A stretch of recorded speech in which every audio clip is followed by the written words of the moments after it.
اللہ تعالیٰ یہ خواب کیوں دکھاتا ہے بندوں کو؟ اور یہ ایک ایسا عمل ہے کہ جو انسان جس پہ قابو نہیں پا سکتا، جو انسانی ڈسکوری سے باہر ہے کہ ایسا کیوں ہوا. آپ دیکھیں کہ انسان دو چیزوں کا مجموعہ ہے، ایک اس کا جسم ہے اور ایک اس کی روح ہے.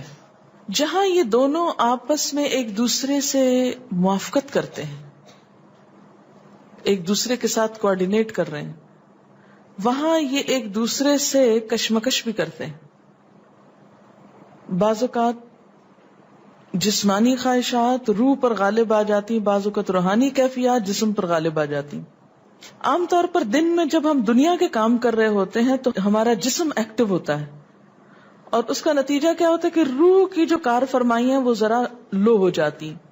رات کو جب ہم سوتے ہیں اور جسم ہمارا بالکل بے حس ہو جاتا ہے تو پھر روح جو ہے وہ ابھر کر آتی ہے، اس کی کار فرمائی بڑھتی ہے، وہ زیادہ ایکٹیو ہو جاتی. پھر آپ کو قرآن کی وہ آیت بھی یاد ہوگی کہ جس میں اللہ تعالیٰ فرماتے ہیں کہ جب انسان سوتا ہے تو ہم اس کی ایک روح لے لیتے ہیں، جس کو زندگی دینی ہوتی ہے وہ واپس لوٹا دیتے ہیں، ورنہ جو دوسری باقی ہوتی ہے وہ بھی لے لیتے ہیں. اب یہ جو روح نکلتی ہے نا ایک ہمارے جسم سے، تو یوں لگتا ہے کہ جیسے وہ مختلف جگہوں پہ وانڈر کرتی ہے، یعنی گھومتی پھرتی، اور بعض اوقات دور دراز پہنچ کے مثلا کسی مردے سے جا ملاقات کرتی، کیونکہ روح تو ایک لطیف چیز ہے نا. جب ماں کے پیٹ میں بچے کے اندر آتی ہے تو کوئی پتہ نہیں چلتا، جب نکل جاتی تو کوئی پتہ نہیں چلتا. اسی طرح روح دیواروں کے پار بھی چلی جاتی ہے. قرآن پاک میں آتا ہے نا کہ اینما تکونوا یدرککم الموت ولو کنتم فی بروج مشیدہ، یعنی اگر بالکل ساؤنڈ پروف اور ہوا پروف جگہ پر بھی کوئی چیز رکھ دی جائے تو کیا ہوگا؟ روح وہاں سے بھی نکل جائے گی. یعنی روح کے لیے یہ مادی چیزیں رکاوٹ نہیں ہے.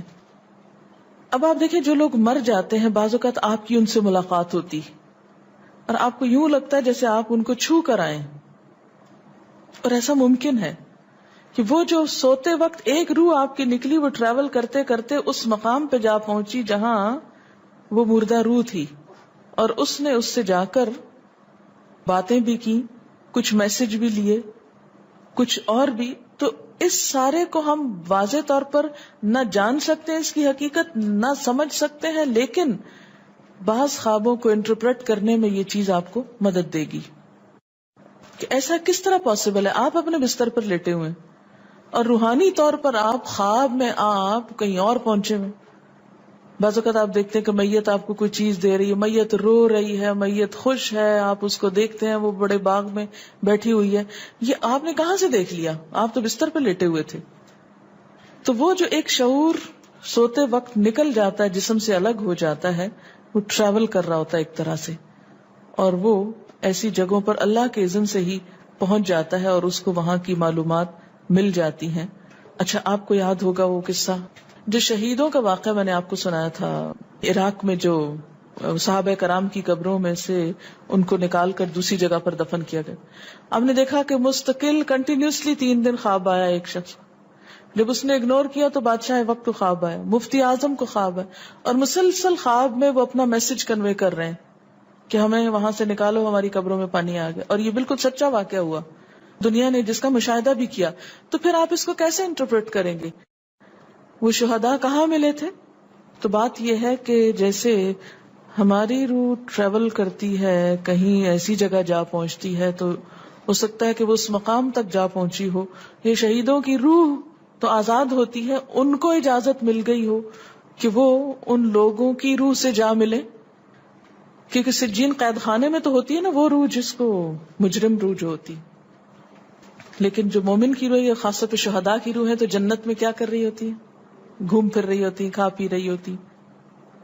تو یہ بالکل ایک سچ ہے اور حقیقت ہے کہ بسا اوقات انسان خواب میں ایسے لوگوں سے ملاقات کر کے ان کے حالات کو جان لیتا ہے کہ ان پہ کیا گزر رہی. مثلا ان کو عذاب ہو رہا ہے. یہ عام بات ہے نا کہ میت کو جس حال میں دیکھو اسی حال میں ہوتی ہے.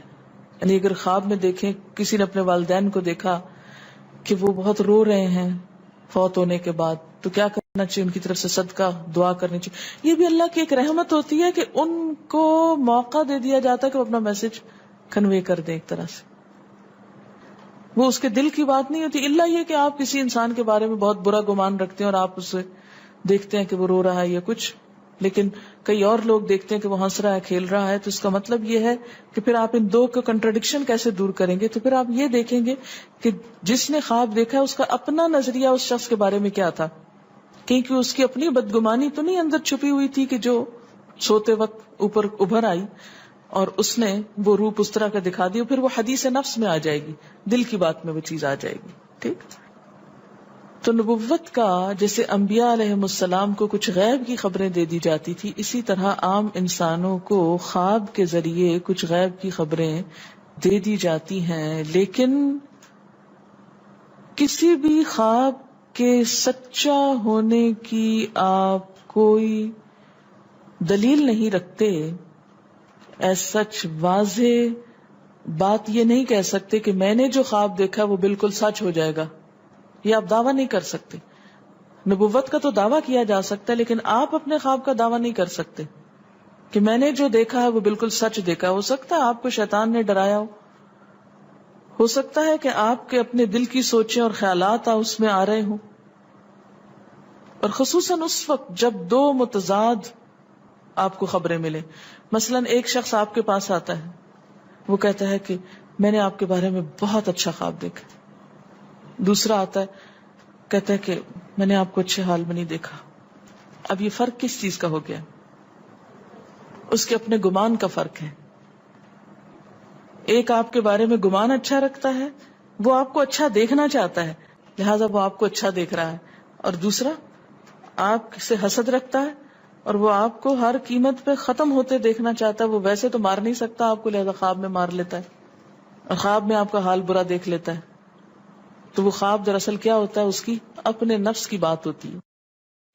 اسی طرح بعض لوگ جو جھوٹ سے بچتے ہیں، دھوکے سے بچتے ہیں، جن کے اندر منافقت نہیں ہوتی، جن کے دل بالکل صاف ہوتے ہیں، ان کو بھی بعض اوقات ایسے خواب آتے ہیں کہ جو بالکل واضح حقیقت ایک طرح سے نظر آ جاتی. لیکن کوئی شخص یہ خود سے دعویٰ نہیں کر سکتا کہ جو میں نے دیکھا ہے وہ میرے دل کی بات نہیں اور وہ بالکل بڑی سچائی ہے، جب تک کہ وہ چیز عملاً سامنے نہ آ جائے. آپ صلی اللہ علیہ وسلم نے فرمایا اچھا خواب اللہ کی طرف سے ہے اور برا شیطان کی طرف سے. یعنی اگر آپ کسی کو برا دیکھ رہے ہیں یا کسی کی برائی دیکھ رہے ہیں تو وہ دراصل کیا ہے؟ شیطان ہے آپ کے اندر، جو آپ کو اس شخص کے خلاف یا کسی خاص واقعے کے خلاف بھڑکا رہا ہے، اور آپ اپنی تسلی کر لیتے ہیں خواب کے ذریعے. فرمایا پس جب کوئی شخص پسندیدہ خواب دیکھے تو اسے صرف اس شخص سے بیان کرے جس سے محبت اور اعتقاد ہے. یہ میرا مشورہ نہیں، نبی صلی اللہ علیہ وسلم کا ہے آپ سب کے لیے. بخاری اور مسلم کی روایت ہے کہ جب کوئی اچھا خواب آپ دیکھیں تو کیا کریں؟ اس کو بتائیں جس سے آپ محبت رکھتے ہو، وہ آپ سے بھی رکھتا ہو اور جس پر آپ کا اعتماد ہو. جیسے حضرت یعقوب علیہ السلام نے کیا کہا تھا بیٹے کو کہ مجھے تو بتا دیا، بھائیوں کا نہیں بتانا. اور جب مکروہ خواب دیکھیں تو حق تعالی سے اس خواب کے شر اور شیطان کے فتنے سے پناہ مانگے. جب برا خواب دیکھیں تو اس خواب کے شر اور شیطان کے فتنے سے پناہ مانگے کہ شیطان بہکانے لگا انسان کو. اچھا آپ دیکھیں کہ بعض اوقات یہ ہوتا ہے کہ جسے ہمارا کسی سے اختلاف ہوا ہے، عقیدے میں، گھر کے جھگڑے میں، کسی ذاتی اس میں، تو ہم کمزور ہوتے ہیں، مجبور ہوتے ہیں، اس کو کچھ کہہ نہیں سکتے. تو پھر ہم بعض اوقات اپنی تسکین کیسے کرتے ہیں؟ خوابوں میں کرتے ہیں. مثلاً ایک لڑکا کسی سے شادی کرنا چاہتا ہے اور وہ کر نہیں پاتا، اس کو وہ رشتہ مل نہیں رہا، تو وہ خواب میں دیکھتا ہے کہ اس کی شادی اس سے ہو گئی ہے، اس لڑکی سے. تو بعض خوابوں کی نوعیت بس صرف اتنی ہوتی، اس سے زیادہ اس کی حقیقت نہیں ہوتی.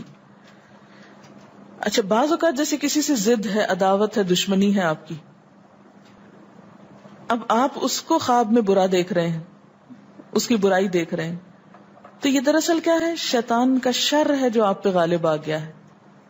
آپ اس کی برائی چاہتے ہیں، ویسے کچھ کر نہیں پاتے، مجبور ہیں آپ، تو آپ خواب کے ذریعے وہ اپنی تسلی کر لیتے ہیں.